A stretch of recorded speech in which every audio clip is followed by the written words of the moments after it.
How often do we speak of God and testify of the attributes he possesses? How often do we gather around and speak of his characteristics and take moments of silence to bask in his ways? We will sit there with a few of our closest and for hours speak about the God of.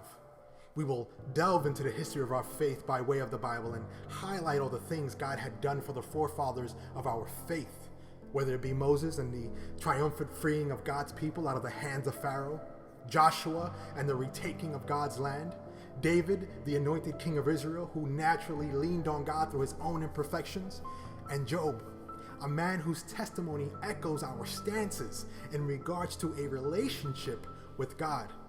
For Job himself attested to his lack of closeness by saying, "I have heard of you by the hearing of the ear, but now my eyes see you."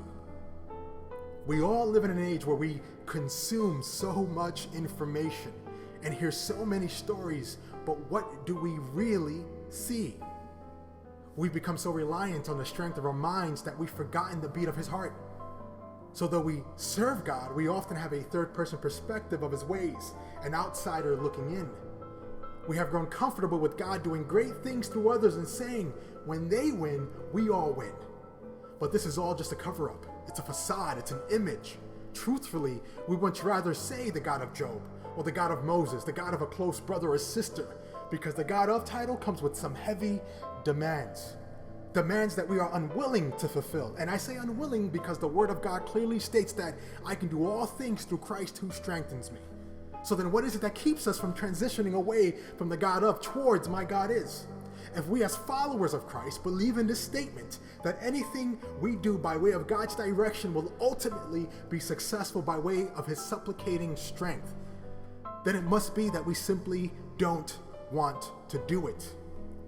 We can no longer live by way of tarrying, but of decision making.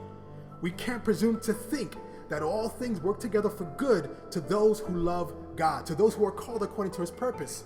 Means that we can serve a God of action by way of self-initiated delay. It just doesn't work that way. Although God in no way needs us to decide, he desires it. He wants us to step out and trust him, to solely rely on his leadership and covering. Believe it or not, God has always strived to prove that he loves us. Imagine that, God proving his love. It's like a father who tells his child to jump down from that branch, ensuring him that their feet will not touch the ground. The father goes back and forth with his child, the child weighing his options. Do they remain in the tree or do they step out?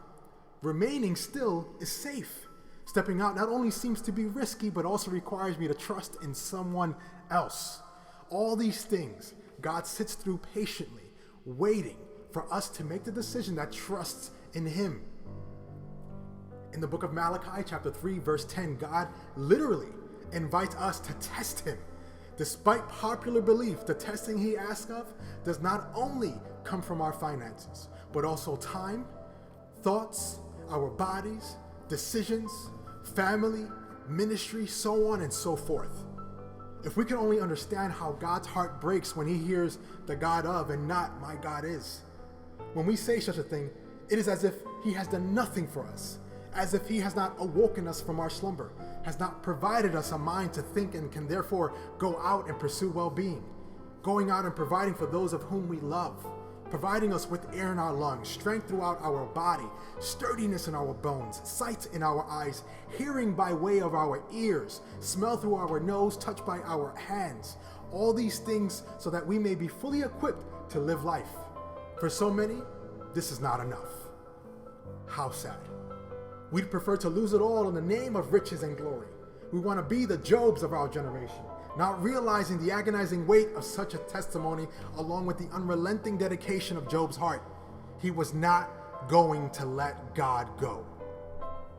Despite all that happened, Job still acknowledged God as who he is despite his own current circumstances. Being stripped down to nothing, losing everything, having no allies. It was in that very moment where the God of became my God is. Are you ready for such a cost?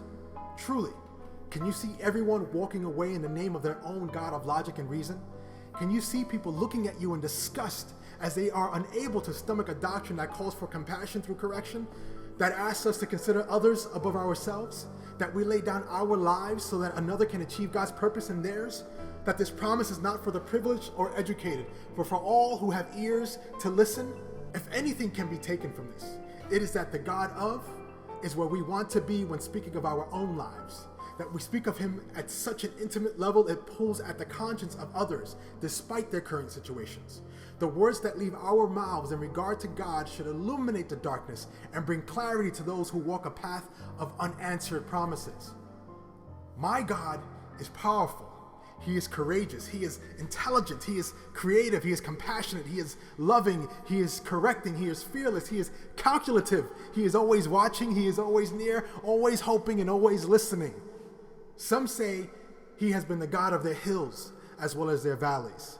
I say he is the God of my brokenness and healing. My God is a good God.